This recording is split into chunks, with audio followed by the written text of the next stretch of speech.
Okay, Mishlei, 1917, which is just coincidentally related to Purim.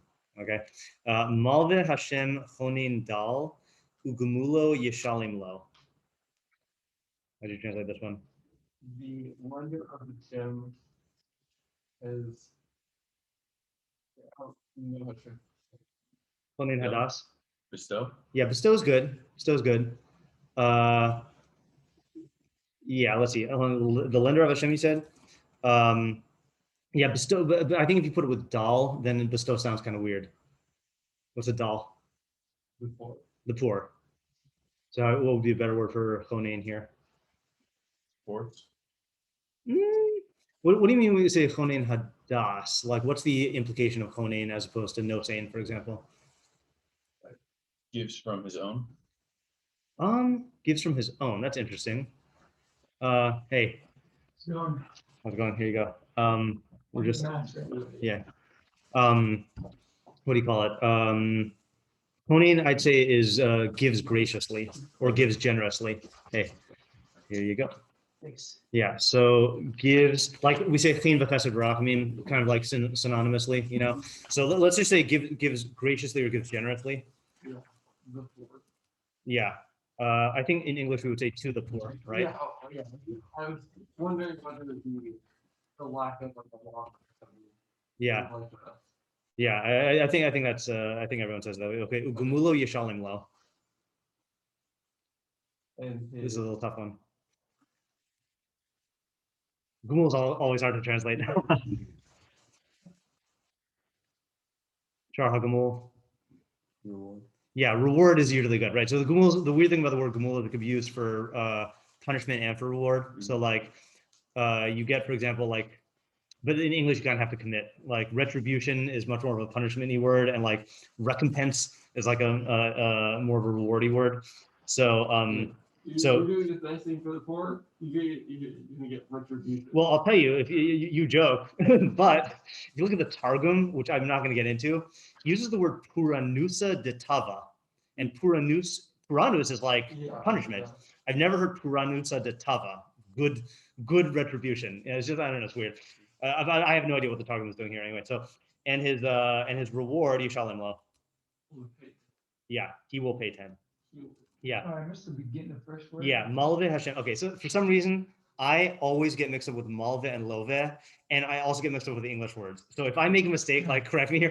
Malve is a lender or a wait. See, I'm getting cut. I don't know my creditor.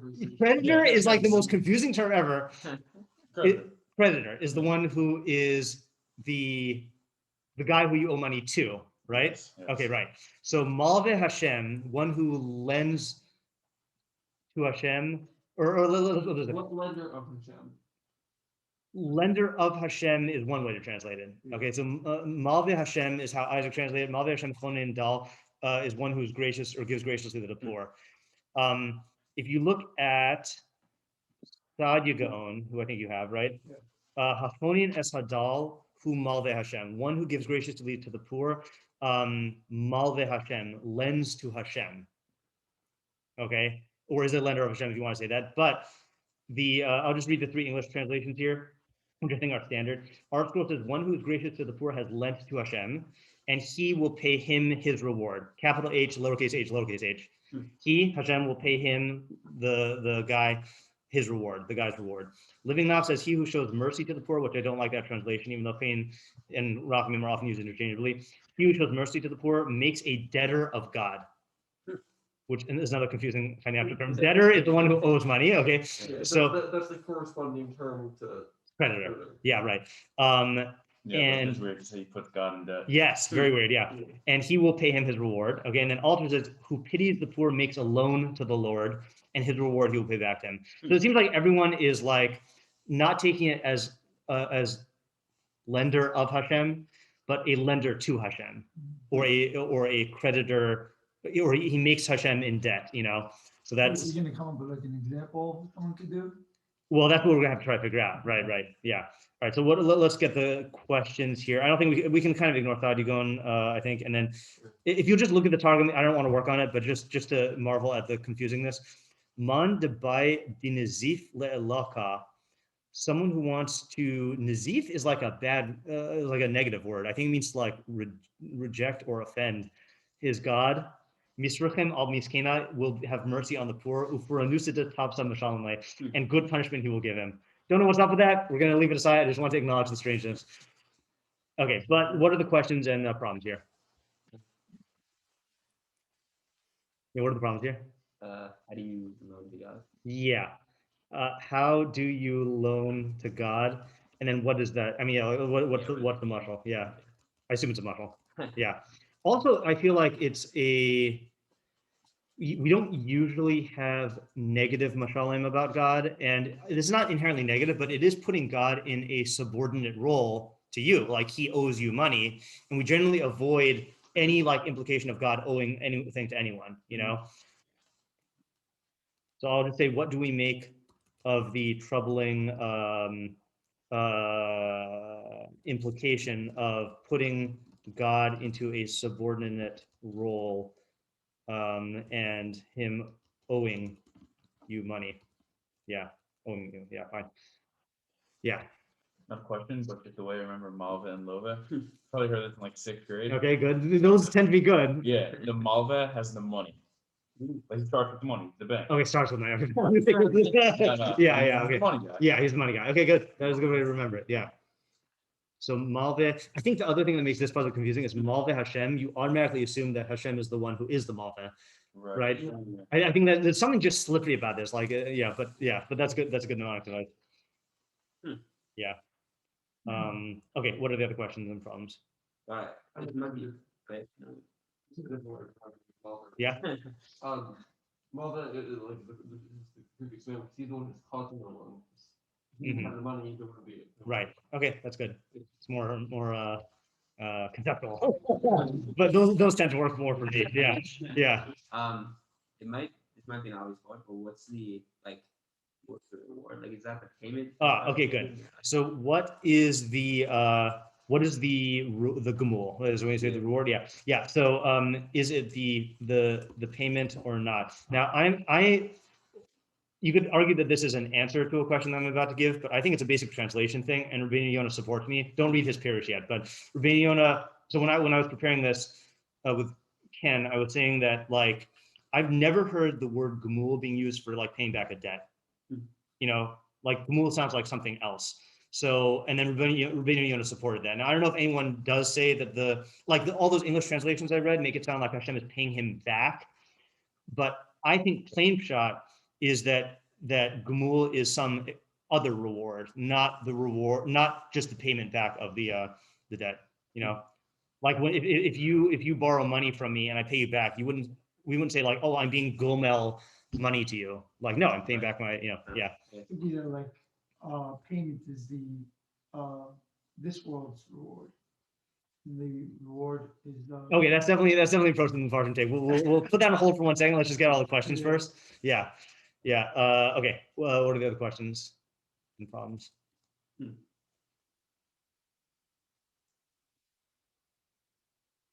What is Yisraelim, especially given what you just said about? Yeah. Okay. So what does Yishalim? Oh, I think that's going to be part of the question of the gumul, right? Yeah. Fine. So what is the gumul? How is it paid? Yeah. And how is it paid? Yeah. I think just the implicit question in this discussion we just had is what is the relationship between the halva'a? See, that one I know because you don't have to like think about which party it is. The loan, what's the relationship between the halva'a and the gumul? Because if I'm correct, and gumul is not the payment back, then that means there's like two transactions going on. There's the you make loaning to God, and then like whatever he does with that, and then there's him rewarding you, which is like another thing. And so what's the relationship? What else? I think there's at least 2 more questions. What is being thrown in doll? Yeah. What does it mean? Yeah.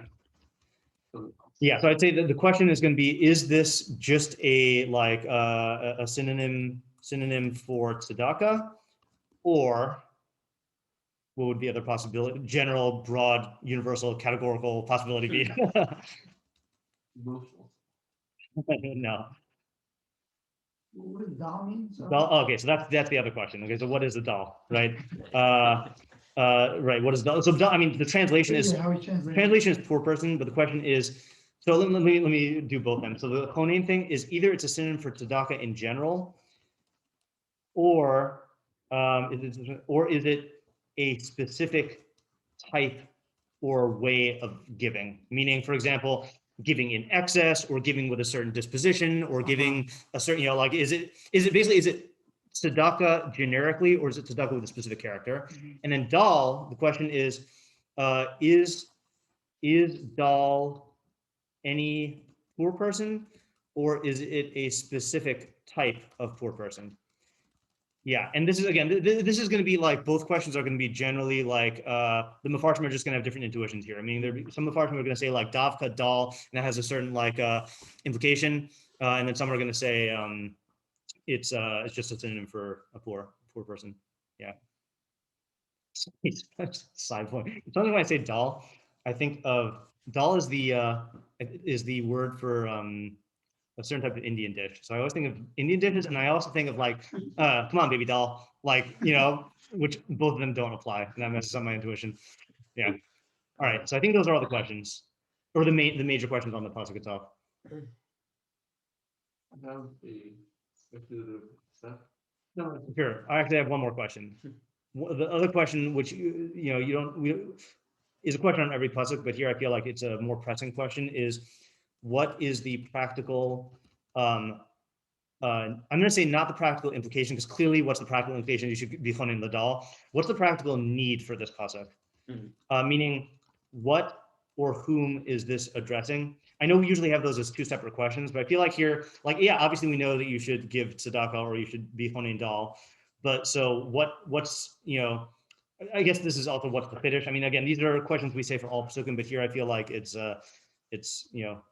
more necessary to articulate it. Okay, yeah. What were you saying, Isaac? Okay, so I'd say this is more about what the neutral is, but I don't know what the is yet. But, Yeah. maybe like the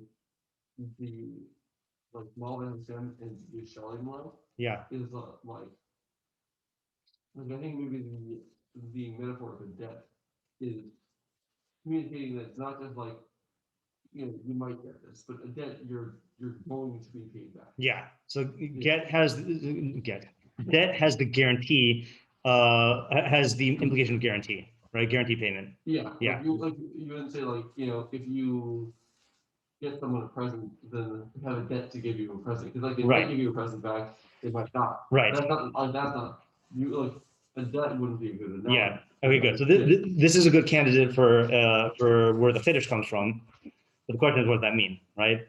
And like, there's I'm sure everyone also like hears in like elementary school, or I mean not just elementary school, but like the notion early on that like, oh, if you give tzedakah, like Hashem will pay you back. But the question is always like, what does that mean? Yeah. This is the thing that I was like hesitant to bring in. Yeah. But there is the Gemara that says that if you give tzedakah, Hashem will pay you back, and this is like a thing that you can test with him. Right. So, Yeah. Yeah, and I agree with your hesitance to bring it in, Yeah. because that's the whole thing. Yeah. Yeah, and it could be very possible that this is relying on that, but if we can get it without that, then that'd be easier. We wouldn't have to go into the entire like metaphysics of hashgacha on tzedakah. Yeah, Wouldn't that be relying on this? wouldn't that be relying on this? Yeah, probably. Tomorrow. Yeah. Yeah. Well, the question is, So relying on Torah. So this is relying on Torah. Yeah. Yeah, but the Aser to Aser is one of the examples that Avram Ben Aram quoted as not being an interpretation, right? Yeah, because it's Asher, which feels just Asher. Yeah. Now that doesn't mean that the idea is not true, but it's definitely not an interpretation. So Yeah, because it's Asher, not Asher. yeah. Okay, so we got one step, which is, or half step. I don't know if it's a half step or a step, but like that there's some idea of guaranteed payback. And that payback is different than the Gemulo Yeshalim law. We're going with that assumption. Because Gemulo Yeshalim law is some other payment. I have slightly more speculative. Okay. That will also take it away from that Gemara. Take it away, meaning, So, okay, yeah, separate, okay, yeah. good. Um, Not like a takeaway from the Gemara. yeah. Maybe like Hashem is like we're saying like Mala Hashem is that it's reminds of the Meiri on 10-3. Yeah. Yeah, I was trying to say it was like 10-2 and 10-3. Yeah. The like Hashem is used with like the natural way that like the mechanism that like Hashem set up because ultimately those are from Hashem. Okay, so let me just articulate that as a separate principle, right? Is that Meiri on 10-3 in Mishlei says a point that the Rambam also makes in the more Nevuchim, which is that many times Nevi'im will omit, if let's say you have an effect and then you have a chain of causes, the Nevi'im will often omit all of the intermediary causes and ascribe the result directly to Hashem, because Hashem is the primary cause, is the first cause. And so like, for example, you'll have, in Barchi Nafshi, Barchi Nafshi? In Tehillim somewhere, does Hashem like melt the snow, right? So it doesn't mean that Hashem is like having a divine hairdryer, like blowing, the snow. It means that like, he causes the seasons to change, he establishes the melting point of ice, and therefore, he's the cause of the snow melting, but it doesn't mean the immediate direct cause. So in Mishlei, the way this applies is that things that are not caused by your decisions, meaning things outside of your control, are often ascribed directly to Hashem. And it'll say Hashem did this or Hashem does this. It does not mean specifically hashgacha pratis. It could mean even in the natural systems, but it's ascribing it to Hashem because it's outside of your direct bechira control. That's like, the Chazal say this. Hakol bidei shemayim chutz mir shemayim. The way the Rambam explains that is everything is controlled by Hashem except for free will, but it doesn't mean controlled by Hashem directly. It means that either hashgacha pratis or hashgacha klalas, So, but it says a kol bidei shemayim, and like just it lumps it all in one category. So that's going to speak to the question of how does this payment or this paying back of the loan work, and maybe the question of how does the paying of the reward work, because it doesn't necessarily mean hashgacha pratis and like giving you back the money that you spent in tzedakah. It could mean something in natural cause and effect. Yeah. And then we still have to, I think, answer the question: why does it ascribe it to Hashem? Yeah. Well, I guess it's sort of the reverse kind of thing. Like usually we like what you're saying, like we cut out the immediate causes. Yeah. And so I guess here you're sort of like it's not something that's happening and God's the cause, but like you're doing something for the like intermediate causes. Like you're doing something for the system that God set up. Interesting. So okay, that works out good for the debt analogy. Maybe let me just try talking it out. You tell me if this is in line with what you're saying or a different idea. Is if you said that you made Hashem into a debtor, that's like really problematic. But if you were talking about engaging in Hashem's system that he created, that this creates a certain, necessity that you're going to get something back from what he created, from the system, then that's much more acceptable mashal. Right, and it's not just that like you're doing something to like what's it called, like get something back out of it, but you're sort of like helping the system. Yeah, and that makes it that it helps you. Okay, good. So can we elaborate on that? Yeah. And say what the I think that's a good approach. Can I say I had a similar thought working on that? Sure. In a similar thing from your Vayachulu shiur, in a similar way of how like there are these poor people that need to be given money to or need to be, lent money. Yeah. And this is the way that this happens by people themselves, not by Hashem just making money appear for them, but by having people give the money to them in that direct way, and in a similar way to what Zevi was saying then. Okay, so I like the idea. I'm going to ask you to elaborate on how it connects to the pasuk in just a second. But what David is saying is that how does God support the poor? By commanding us in the mitzvah of tzedakah. God doesn't make money rain from heaven. He commands us to use our resources and distribute it to the poor, and that is God taking care of the poor, but it's via us implementing it. Now, how are you saying, David, that connects, that sheds light on Malvei Hashem? Or were you not saying that? I didn't connect it yet, but okay, fine. That's fine. Yeah, I just want to make sure I understood what you were saying. Yeah, that sounds like Isaac's translation of the pasuk. Malvei Hashem is like the loner of God. The loner of Hashem. Okay. Oh, okay, correct. All right, good. So that is a different reading, but I think that fits. That's not that's not what you were saying. Yeah. So according to that, though, the lender of God is one who is chonin dal. You still need to explain who pays you back, though. Because the way we have it, Hashem is somehow paying you back, which we didn't explain yet. But yeah.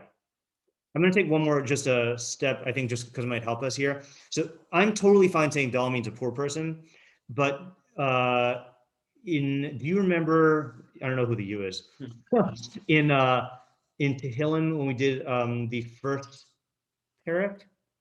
Which one has Mikimi Mi'afar Dal, Mi'ashpos Yarim Evion, Lahoshivi Im Nedivim Im Nedivi Amo? Yeah, that's perfect, right? So he lifts up the doll, Mikimi Mi'afar Dal, he lifts up the doll from the dust, Mi'ashpos Yarim Evion, he lifts up the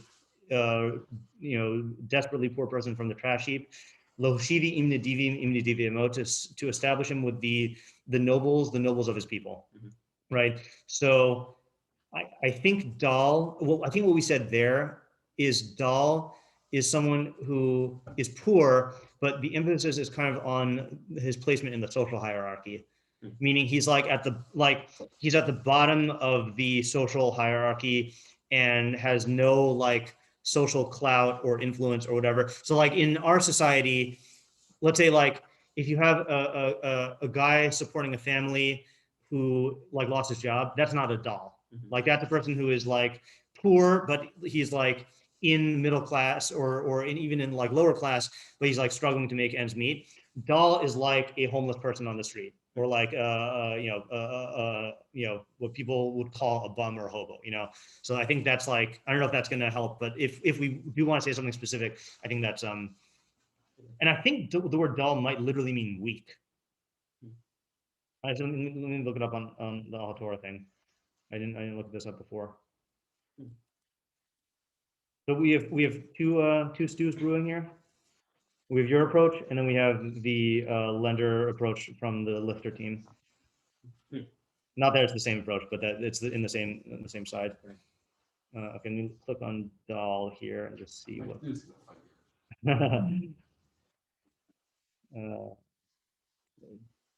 Dal, low, weak, poor, or thin. Yeah. So it does mean helpless is another one. Reduced. Yeah. I think when it's used as a verb, it's used to mean lower. Oh, that's the other thing. Beli is a bucket, right? Because you lower the bucket into the well. Nice. Yeah. Yeah.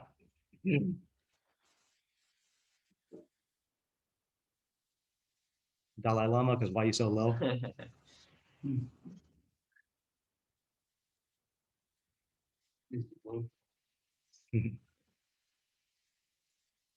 So what do you say? So the questions, just to articulate the outstanding questions.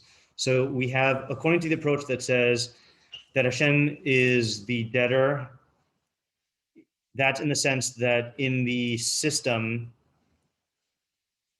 there's something that creates a necessity that you're going to get paid back. And our question is, what is that? And then our other question, which you didn't try to explain, I don't think, is the second half of the pasuk. Yeah, I'm not so convinced that they're both talking about guaranteed payments. Okay. It seems a little. Yeah, you could take another.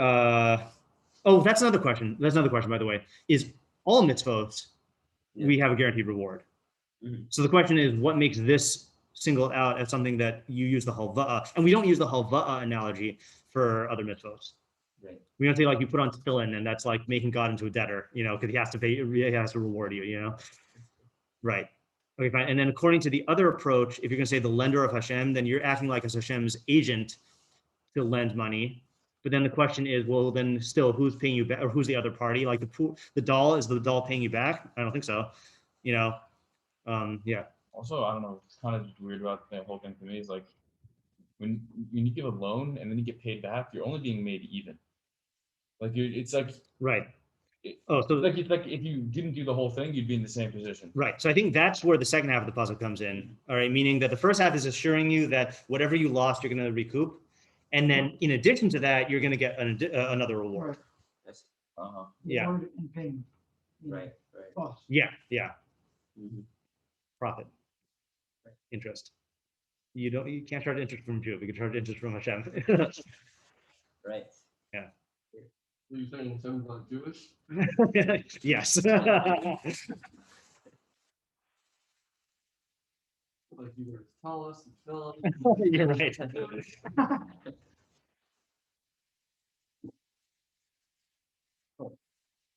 Yeah. It's inampropriate of Ose.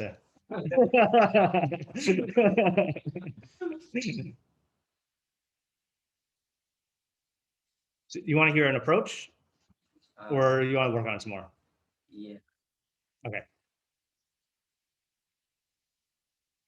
It's a tough one. Yeah. I mean, just like a vague thought. Yeah. Is like, and it's I don't know, like maybe I'm talking about this, but like, just like if we say that, like God, like when it says God, it's talking about his like, system that he Yeah. or whatever. So giving to a doll is like putting your money into that system. Yeah. I guess, and like contributing to it. Yeah. helping it. And so that like because like the illustration of like lending to the system is that obviously it's gonna give you something back. Like you're not gonna lose out by doing that. Right. But then the second half is you're saying you're somehow like it'll be beneficial to you, not just like I don't know, not Okay. Okay. So I'll show you. Hold on, just 1 second here. I just want to refresh my memory about how much the Rabbeinu Yonah reveals and how much he does not. Give me 1 second. Oops, I looked at the wrong thing. Oh, wait. Mishlei 19, second half. Page 4.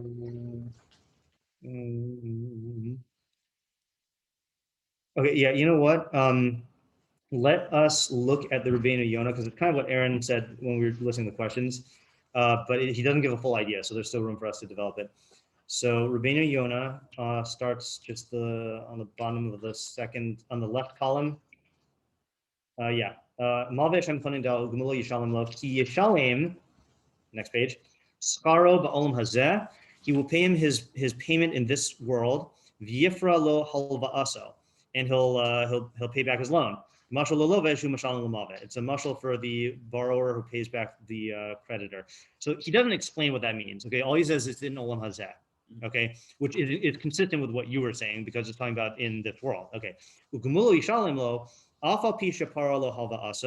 Even though he paid him back his loan, lo yachtal sorry, now it's on the right column on the next page.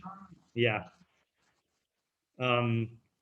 Yeah, that's how you know you're ready to learn Rabbeinu Yonah if you could find him. Yeah. Where the third line now, Shaparlo Halva'aso on the right, you see it? Yeah, okay. Even though he paid him back his loan, lo yachtal l'shalom lo gumul ha-mitzvah kashara mitzvos. He will not refrain from paying him back the reward of the mitzvah, like other mitzvahs. That he pays him his reward of his action in olam haba. So this we've heard before, that there is tzedakah, for tzedakah, the principal amount and then like the interest or the profits. A person will enjoy the fruits in this world, and the principal reward will be preserved for him in olam haba. And then the second part of Rabbeinu Yonah is just saying what I said, that I'll just read it anyway. You cannot say that he will pay him his reward as a reference to Hashem is a debtor. And that the reward is the payment of the loan. Because the payment of loan is not called Gumul. You're giving him back what's already his. this part, I think there's either a mistake here or I just don't know how to read it. Ach im yigmol halove chesed lamave al asher hilvahu va'asa retono lazoti kari gmol. But if this part I don't get. This says if the borrower, no, maybe it makes sense. If the borrower bestows a chesed to the lender above and beyond what he lent him and does his will, that's called gmul. Yeah, never mind. It makes sense. Yeah. So in other words, so what we get from the Rabbeinu Yonah is that the malveh half of the pasuk is in olam hazeh, which Rabbeinu Yonah doesn't explain. The gmul is in olam haba, and he says it's like other mitzvos. But then it seems like from the Chazal he quotes that it is specific to tzedakah. We don't say this about every mitzvah, that you eat the perot in olam hazeh and you get reward in olam haba, the main reward in olam haba. You know, that's like we have a list of mitzvahs that are like that. You know, so this might help establish a framework without giving us an idea. But also, why are we talking about olam haba?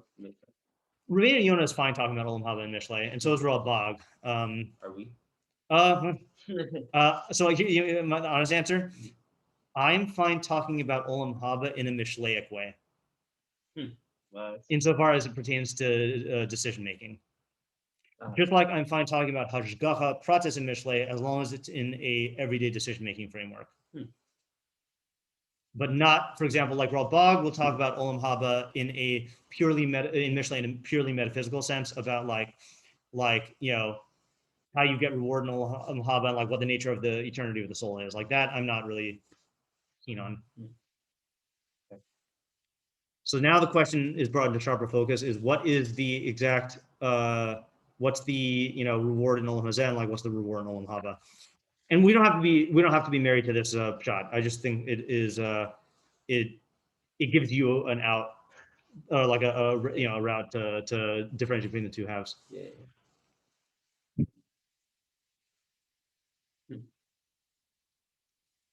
Well, I mean, I guess like it is a like sort of a natural result of like doing tzedakah. Like it's not like God is like specifically repaying in this world. It's sort of just like you give tzedakah and then it's sort of you're part of a better society or whatever. Okay, yeah. Like that just kind of happens.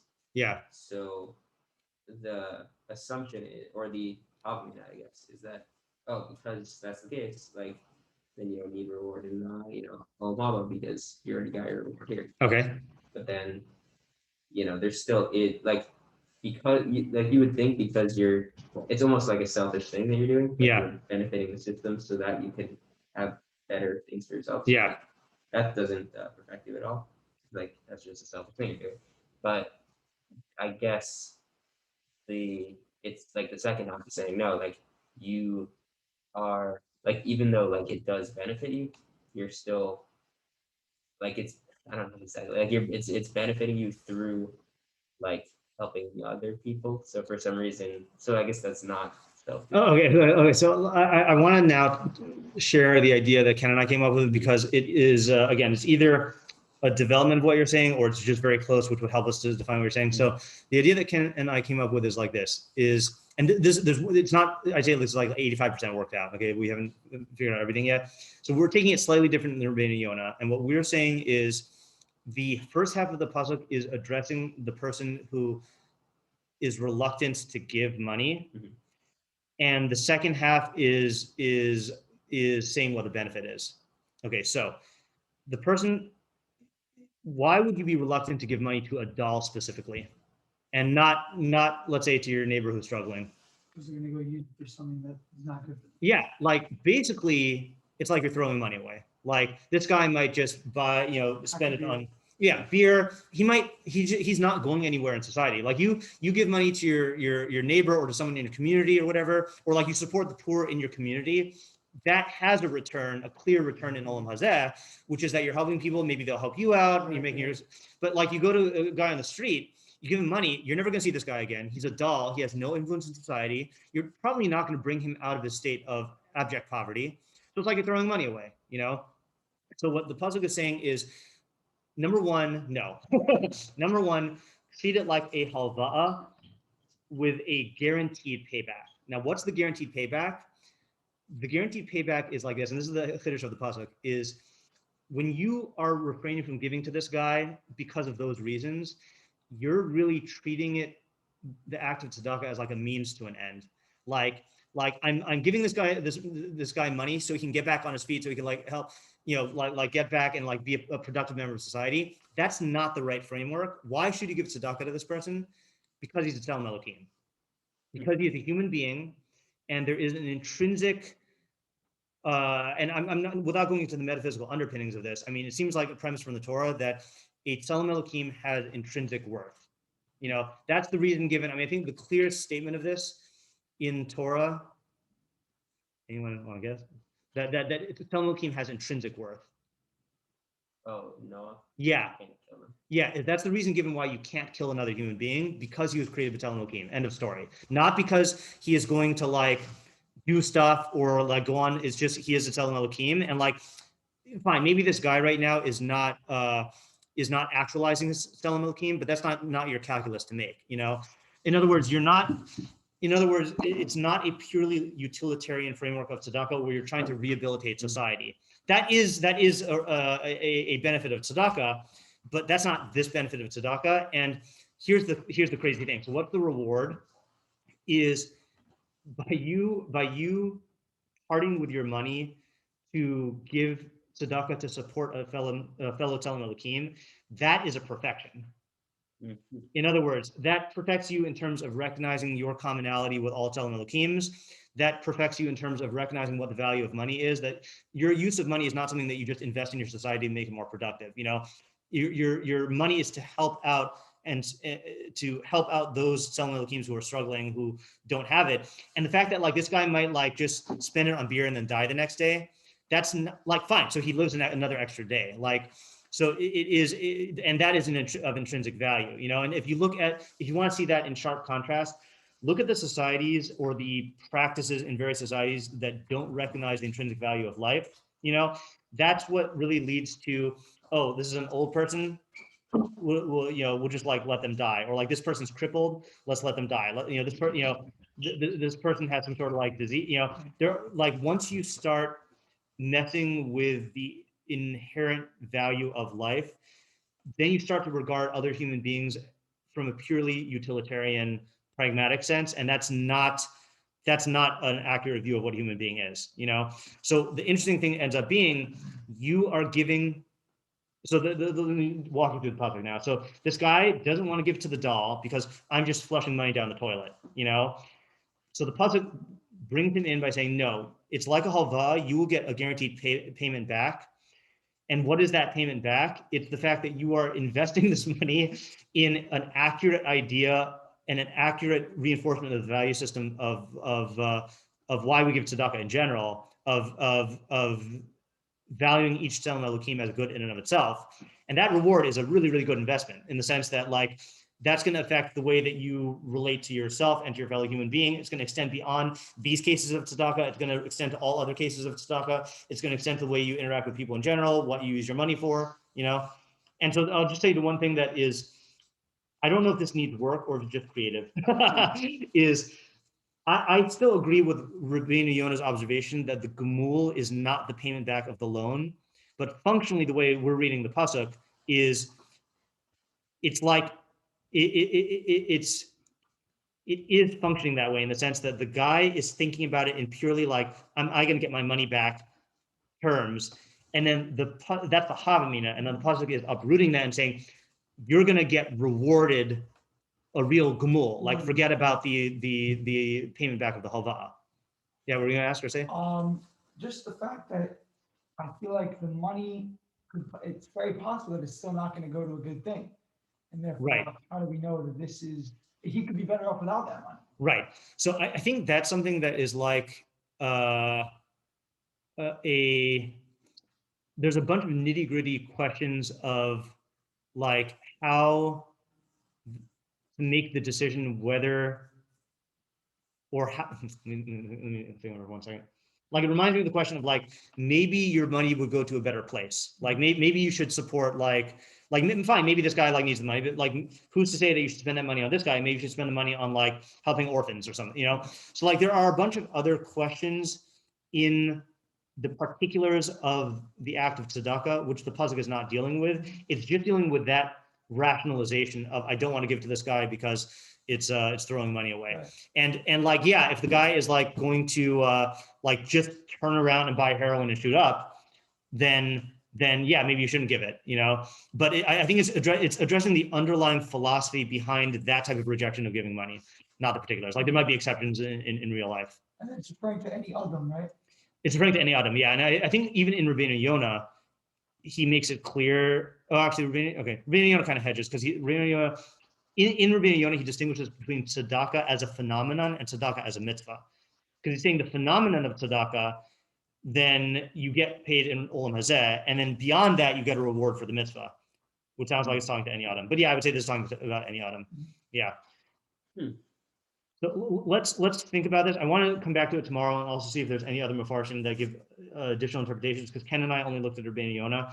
And I also want to think about this maybe in the context of Matanos Levyonim, because that's another framework. I know Matanos Levyonim is not tzedakah, but it definitely resembles tzedakah, you know, and maybe think about that also. So let's think about it, let it roll around. Yeah. All righty. Stop the day.